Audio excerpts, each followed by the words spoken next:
여러분 안녕하세요. 오늘은 에스프레소 컨텐츠 준비했는데 저희가 예전에 쇼츠에다가 카페 사장님 바로 뛰쳐나오게 만드는 에스프레소 추출 방법을 올린 적이 있어요. 그래서 반응도 뜨거웠고 조회수도 엄청 이제 높게 나오고 댓글들도 보면은 이제 여러 가지 반응들이 많이 달렸는데, 사장님이 뚝 차오게 하는 방법. 난 인심이 좋으니 커피는 수북하게 받아야지. 팍팍 털어주고 체중을 실어서 짓눌러야지. 멋있게 태핑으로 톡톡 다시 한번 누르고彈력 있게 큰 소리 내면서 장착.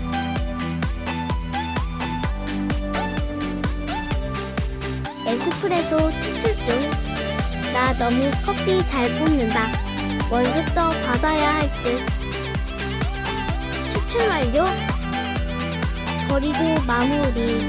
오늘 이제 그 영상을 토대로 에스프레소 추출 시 하지 말아야 할 동작들에 대해서 영상에 나온 부분도 설명드리고, 또 추가적으로 영상에 나오지 않는 부분도 설명을 드려보도록 하겠습니다. 그래서 에스프레소 추출하는 방법이 사람들마다 루틴이 조금씩은 다르긴 한데, 완전 이 방법만이 무조건 정답이다 라고 하는 건 아니지만 잘못된 방법들이 분명 있거든요. 저는 객관적으로 봤을 때 이 부분은 잘못된 방법이므로 하면 안 된다, 이런 부분들에 대해서 오늘 설명을 한번 드려보도록 하겠습니다. 그럼 바로 이제 그라인더에서 도징부터 한번 시작을 해볼게요. 그래서 실제 카페 현장이라고 좀 생각을 하고 해보면은, 여러분들이 만약에 주문이 들어왔어요, 아메리카노가. 그럼 에스프레소를 뽑으시겠죠? 그럼 우선은 포터 필터를 이렇게 빼시겠죠? 빼시면은 이렇게 물기와 찌꺼기들이 묻어 있거든요. 당연히 닦아줘야겠죠? 그래서 당연히 닦아줘야 됩니다. 그래서 안 닦고 하면은 안 된다. 이게 첫 번째 잘못된 동작이라 보시면 되고, 그래서 닦아줘야 됩니다. 잘된 동작은. 이건 매장마다 다르지만 저울을 계량하는 거를 당연히 권장을 드리긴 하거든요. 근데 우리는 너무 바쁜 매장이라 도저히 계량할 수 없다, 또는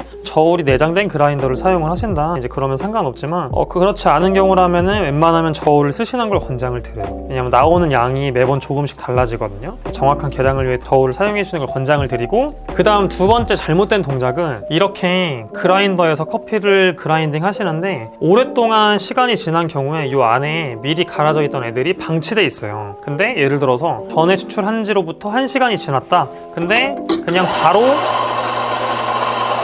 그라인딩을 하셔가지고 템핑을 하시고 추출을 한다, 이렇게 하시면 안 됩니다. 왜냐면 이 안에 갈아져 있던 애들이다 보니까 이 커피가 갖고 있는 가스와 더불어 좀 향들이 빠져나가 있거든요. 그래서 추출을 해보시면 크레마도 잘 안 나오고 검은 물만 나오게 돼요. 드셔보시면 문제가, 맛이 엄청 쓴맛이 나거든요. 그래서 바로 하시는 게 아니라 그라인딩 한 지 1시간 정도 지났다. 원래 이론적으로는 30분인데 30분에서 1시간 정도 지났으면 여러분 버리셔야 됩니다. 그래서 버리는 양은 그라인더마다 다른데, 이 그라인더는 2번 정도를 버려줘야 돼서 아메리카노 2잔 분량을 제가 먼저 버려줄게요. 이렇게 충분히 여러분들이 버려주시고 말끔하게 또 털어주신 다음에, 그 다음에 그라인딩 하셔야 좀 신선한 원두가 나온다 보시면 될 것 같아요. 자, 그 다음에 잘못된 동작 세 번째 뭐냐면, 이건 저희가 올린 쇼츠에도 나오는데, 그라인딩을 하시는데 여러분들 세팅값에 따라 다 다르지만 이렇게 너무나 많은 양을 세팅하시는 경우들이 있거든요. 그럼 보시면 당연히 위로 올라오니까 템핑을 할 수 없겠죠.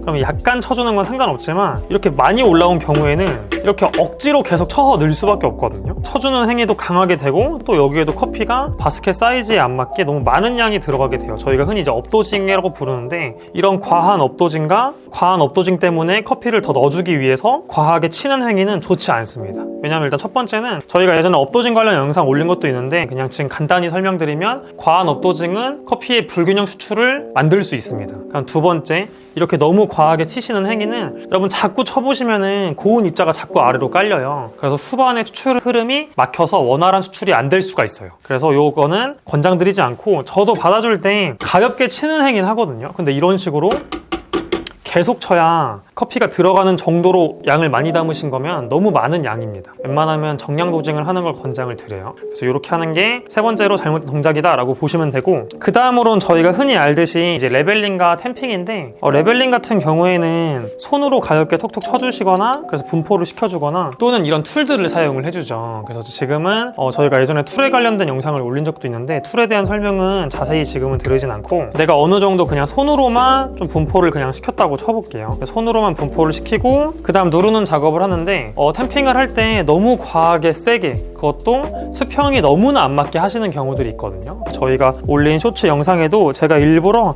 이렇게 틀어가지고 막 짓누르듯이 이렇게 템핑을 하거든요. 수평이 완전 안 맞게. 저 지금은 많이 차이가 나죠. 이런 식으로 하시면 왜 안 좋냐? 일단 첫 번째는 수평이 이렇게 과하게 안 맞으면 당연히 물이 이쪽으로 쏠리는 경향이 있습니다. 물론 저도 테스트 많이 해봤는데 진짜 약간 수평 안 맞는 거는 그렇게 큰 영향이 있진 않거든요. 근데 이렇게 의도적으로나 누가 봐도 한쪽으로 기울어 있는 건 실제 영향이 가긴 갑니다. 그 다음에 또 중요한 거는 이렇게 과하게 짓누르시면 일단은 일하시는 분들이 힘드세요. 내가 스스로 일을 할 때 손목에 무리도 많이 가고 피로도가 점점 쌓이거든요. 그리고 세게 하면 할수록 한쪽으로 짓눌릴 가능성이 있습니다. 그리고 템핑 하실 때 이렇게 돌리면서 템핑 하시는 분들이 있거든요. 이것도 저는 잘못됐다고 말을 하는데, 왜냐면은 돌리다가 한쪽으로 들어갈 가능성들이 조금 생기거든요. 내가 진짜 완벽하게 할 수 있는 게 아니라면 어느 정도 가볍게 수평 맞춰서 눌러주고 떼주는 게 조금 정확하다라고 봐주시면 돼요. 그래서 이것도 잘못된 동작이었고, 그 다음에 잘못된 동작은 태핑을 해주시는 경우들이 많으세요. 태핑은 뭐냐면 여기 옆에 지금 가루들이 잔여물이 뭔가 묻어있죠. 여기 좀 배기 싫다 보니까 여기를 템퍼의 뒷부분을 이렇게 칩니다. 이렇게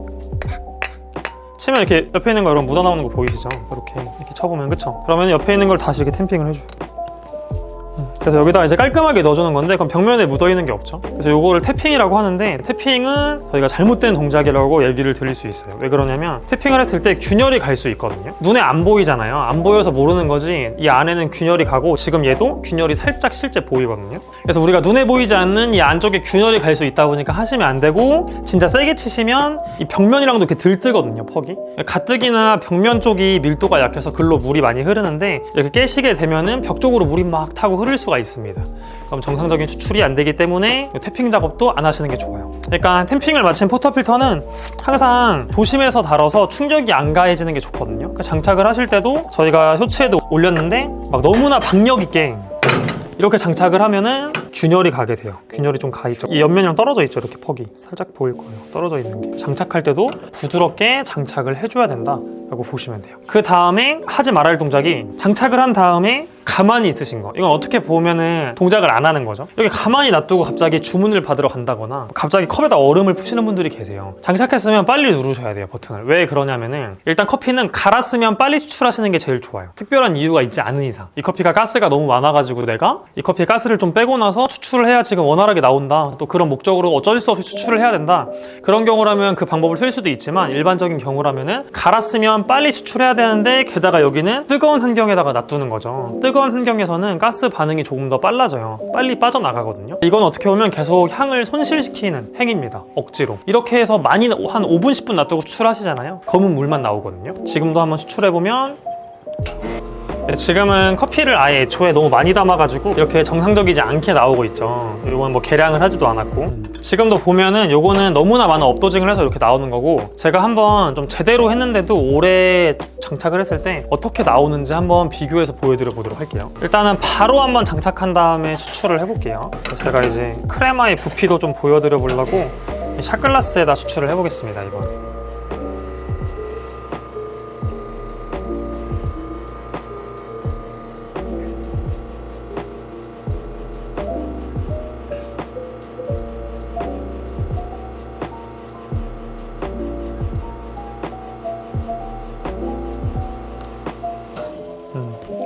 지금 정해진 추출 버튼으로 사용했을 때 이런 느낌으로 나오거든요. 커피 자체도 지금 좀 다크하고 로부스타다 보니까 크레마가 엄청 두텁게 나오죠. 자, 그 다음에 장착을 오래 해두고, 뭐 엄청 오래는 아니지만 어느 정도 많이 장착을 해둔 상태에서 추출을 해볼게요. 한 3-40초 정도 있었거든요. 한번 추출을 해볼게요.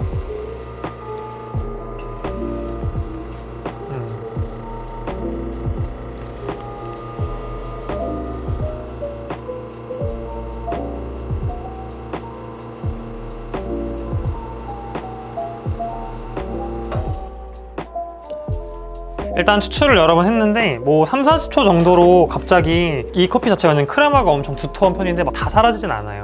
근데 이제 커피가 조금 오래되거나 크레마가 두텁지 않은 콩으로 하셨을 때는 꽤 차이가 좀 있는 편이고, 그래도 차이가 심했던 건 시간이 많이 달랐거든요. 우리 육안에 보이는 크레마 양은 좀 비슷하지만, 그러니까 결과적으로 아까 그 전에 커피가 향 플러스 가스가 많은 상태다 보니까 추출 시간이 좀 길게 나왔던 거에 반해 이렇게 오랫동안 뭐 엄청 긴 것도 아니죠. 3, 40초 동안 장착을 한 애는 어느 정도 가스가 날아가다 보니까 마치 오래된 커피 마냥 추출 속도가 빨라지는 거죠. 드셔보시면 문제는 얘가 쓴맛이 날 가능성이 엄청 높아지거든요. 여러분들 실제 테스트 해보시면 쓴맛이 날 때도 많고. 그래서 아까 말했던 여기 오래돼 있던 커피 쓰시는 거랑 어떻게 보면 비슷한 효과가 되는 거예요. 장착하고 가만히 계시면. 그래서 여러분들이 바리스타 2급 자격증 이런 시험에도 뭐 장착하고 5초 이내 추출 버튼 누르는지 확인해라, 막 이런 항목들이 있거든요. 그래서 여러분들이 장착하시고 웬만하면 빠르게 추출해 주시는 게 조금 좋다라고 보시면 좋을 것 같습니다. 그래서 여러분 오늘은 간단하게 에스프레소 추출 시 하지 말아야 할 동작들에 대해 설명드렸고, 앞에서 설명드린 것처럼 루틴이 사람마다 다르다 그랬죠. 아까 간단하게 말한 것처럼 사람들마다 사용하시는 도구들도 다르고, 뭐 어떤 사람은 그 도구가 좋네 안 좋네 이런 얘기들이 있지만 사람마다 스타일이 다르고 추구하는 맛이 다르다 보니까 그 부분은 분명 저도 다를 수 있다고 생각하거든요. 근데 오늘 제가 말한 것 중에 하지 말아야 하는 동작들, 그라인딩 할 때 오래된 원두를 사용한다거나 태핑을 막 한다거나 추출할 때 장착해놓고 오랫동안 놔두고 추출 버튼을 누른다거나 이런 동작들은 잘못된 동작이다 보니까 여러분들이 피하셔야 되는 동작이라 보시면 될 것 같아요. 그래서 에스프레소 추출을 지금 처음 접하기 시작하시는 초보자분들은 이런 동작들만 조금 피해 주셔도 커피가 어느 정도 정상적으로 잘 나올 수 있다라고 봐주시면 될 것 같습니다. 그럼 저희는 다음번에 저희가 또 쇼츠에 올린 것 중에 스티밍 시 하지 말아야 할 동작들이 있었거든요. 라떼를 만들 때 이제 그 영상도 한번 나중에 찍어서 우유 스티밍에서는 무엇을 또 조심해야 되는지 그 부분에 대해서 알려드려 보도록 하겠습니다. 그러면 저희는 다음번에 좀 더 유익한 컨텐츠로 찾아오도록 할게요. 감사합니다.